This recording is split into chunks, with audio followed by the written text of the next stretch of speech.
Today I'm going to be talking you through some key products, spices and techniques to make your home kebabs absolutely delicious.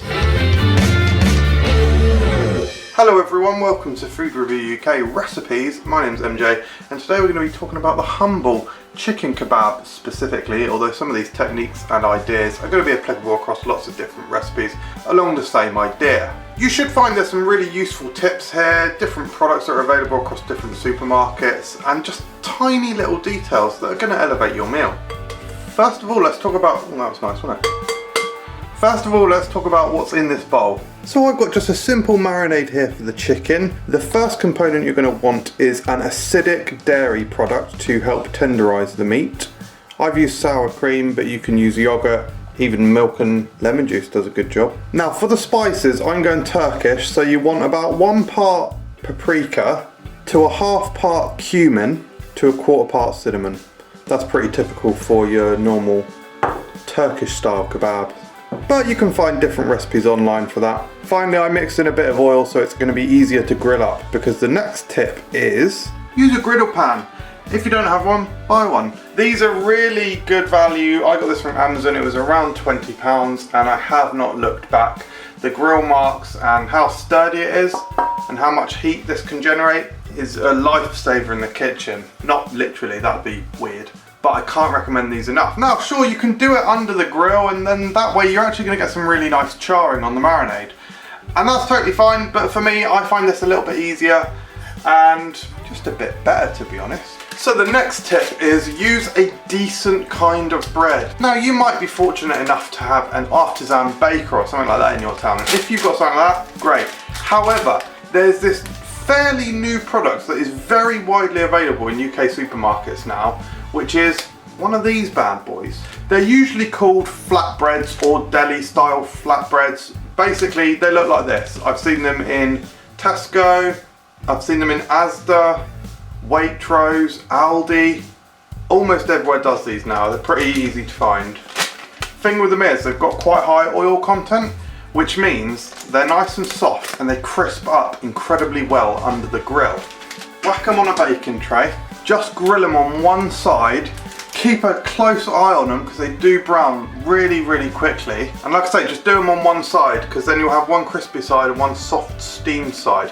And I'll show you a tip on that in a minute. When it comes to the vegetables, it's entirely up to you. Coleslaw works absolutely awesome in here, as do kidney beans if you want to go like a German style kebab. I'm going to keep it pretty simple with cucumber, tomatoes and lettuce. So for me personally, I'm going to cut discs of cucumber and tomato and then slice the lettuce very thinly. You don't want to take a bite out of the kebab and then pull your mouth away and have a big string of lettuce coming away. I know it's a simple tip, but I had to be told it.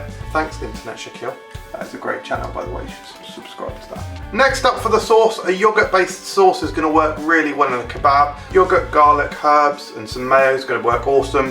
I'm lazy today, so I'm just going to have mayo. This sauce, guys, comes down to personal preference. Do what you want. Right, let's cook it.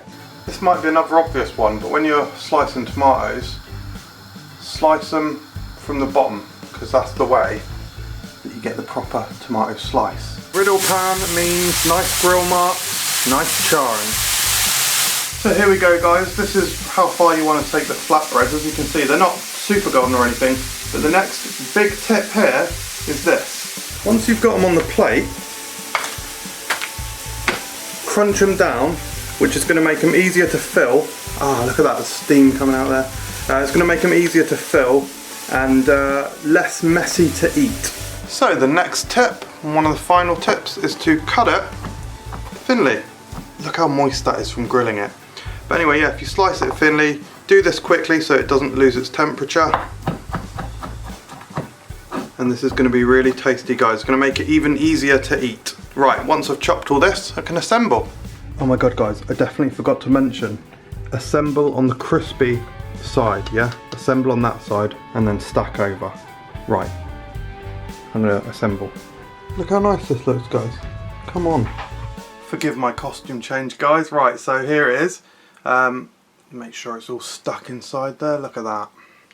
Look at the grilling on one side. My final tip is in regards to eating it. Pick it up like that. Make sure you've got your grilled side down, your heavy and crispy side down, and then just tuck in, right?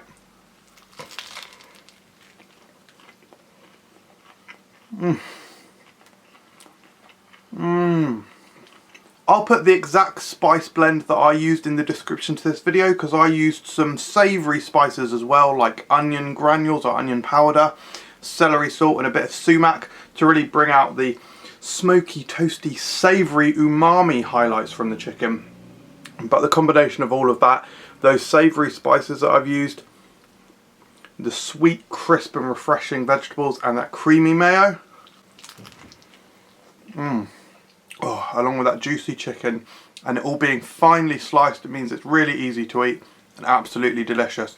Some simple tips there, guys. I hope you enjoyed the video. Check us out on Instagram at Frotgram, and we'll see you next time.